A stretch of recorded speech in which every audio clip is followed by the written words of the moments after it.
Welcome to Group 11's negotiation presentation on the Brexit negotiations. Having students in our group who live in border counties, an international negotiation that had relevance in our lives was the one of Britain leaving the European Union. Such a decision had startled many, and the result of such a referendum left great uncertainty for the future of the United Kingdom and its trade agreements with the EU, especially Ireland. The withdrawal negotiations, they were complex in nature and required much patience from both parties, that being the UK government and the European Union. Given the UK's strong influence on Europe and the significant economic benefits it holds for other EU member states, studying how the Brexit negotiation process played out will be the key issue in this presentation. During the past few years, we have become more aware of international disputes and how they are dealt with due to increased media coverage. It is with the reality of Brexit that we find great interest in gaining better comprehension to the forces that influenced the referendum and the negotiation process that took place. The UK's decision to leave the European Union was one that caused great shock to many in Europe. Such an agreement did not come without great complications. One might wonder why the UK burdened themselves with the possibility of colossal economic instability, and this will provide the basis for our analysis of the Brexit withdrawal agreement from the EU. In the table, we provide a timeline of events that led to the referendum. In 1975, UK citizens were asked to vote on whether they should remain in the EU or not, and they decided to remain.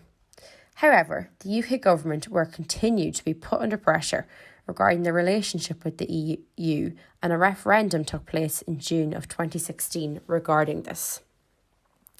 Both sides of this referendum argued the matter in question with studied calculations and assessments. With such a referendum taking place, one might question the citizens of the UK's belief in their capabilities when connected to the EU. Are they being restricted?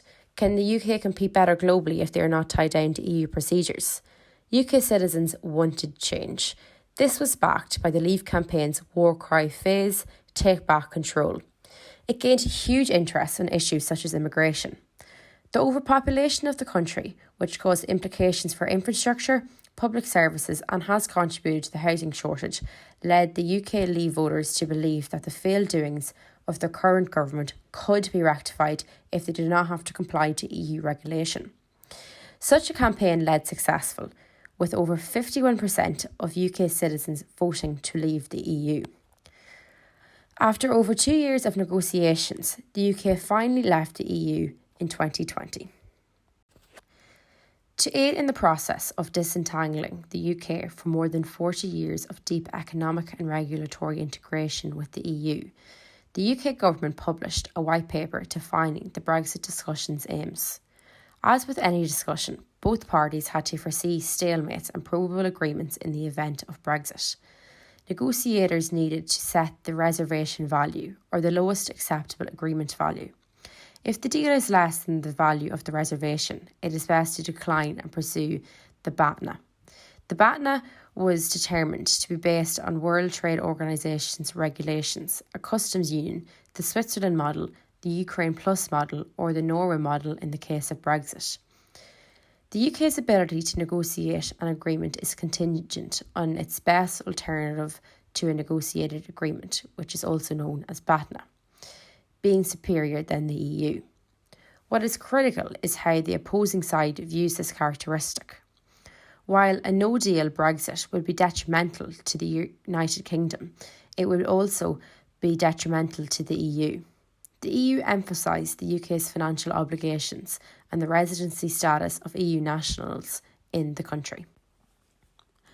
The EU still wanted to show other countries the negative effects of leaving while maintaining good relations. 40% of UK exports are to the EU, whereas 10% of EU exports are to the UK. The added taxes on UK products is worse for the UK, but it is still a loss for the EU. Negatives for both sides created a lose-lose scenario where there are elements of both negotiation types. There was never any reason to anticipate the withdrawal agreement's ratification failing on the EU side. The EU accomplished precisely that during the first stage of the talks on the UK's negotiated exit from the EU.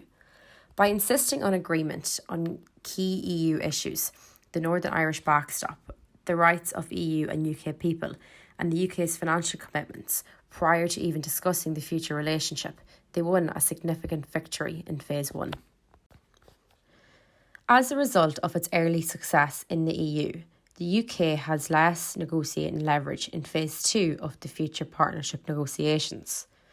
The EU swung more toward the integrative end of the negotiating spectrum, with significant internal consultations, a readiness to engage in open and interest-based problem-solving conversations, and a commitment to high levels of transparency.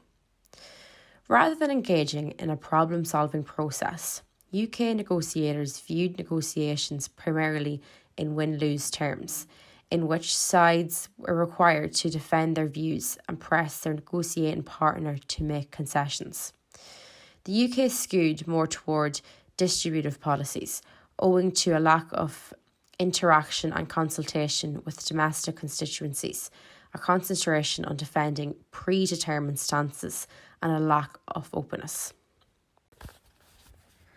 There are many different ways in which creative approaches were used to problem solving in the Brexit negotiations. Creativity had to be used to find solutions to broader problems between Northern Ireland, which is controlled by Britain, and the Republic of Ireland. Through sitting down and negotiating, a creative solution was found as they agreed to not impose any hard borders between the north and south of Ireland, but use the Irish Sea essentially as the border between Ireland and Britain. There were also many issues to be resolved in Britain over Brexit. Liberal Democrats pledged to stay in the EU, whereas the Conservatives, led by Boris Johnson, pledged to leave the EU. In the instance of Brexit, we can see there were many different negotiating and dispute resolution tactics used, such as hardball and softball tactics between the British parties as well as the Irish government. Trust being restored between Ireland and Britain is one of the most important elements for future negotiations, as this is one of the keys to building good relationships for the future. When the negotiation began, an objective of both parties was to keep a close partnership for the future. At the end of the discussions, the European Union would like to keep the UK as a close partner in the future. This partnership includes an economic partnership and a security partnership, and respects certain principles such as balance of rights and obligations, fair competition, and autonomy in the alliance's decision making. In any case, it does not offer the same advantages as being an alliance member. As well as this, the Protocol on Ireland and Northern Ireland was created, providing a legally workable solution to avoid any physical border on the island of Ireland. As far as fishing rights are concerned, the European Union have to give up about 25% of the fish resources in British waters, with a transition period until 2026 to give companies and organisations a time to organise themselves for this situation. As this concludes the end of our presentation, we must acknowledge that great uncertainty was held around such a negotiation and its implications, with many seeming to want an agreement that causes little resistance as possible. To conclude, the UK government relied on this negotiation process heavily, as their success to leaving the EU is tied down to the terms and agreements set in this arrangement. Thank you for listening to our presentation.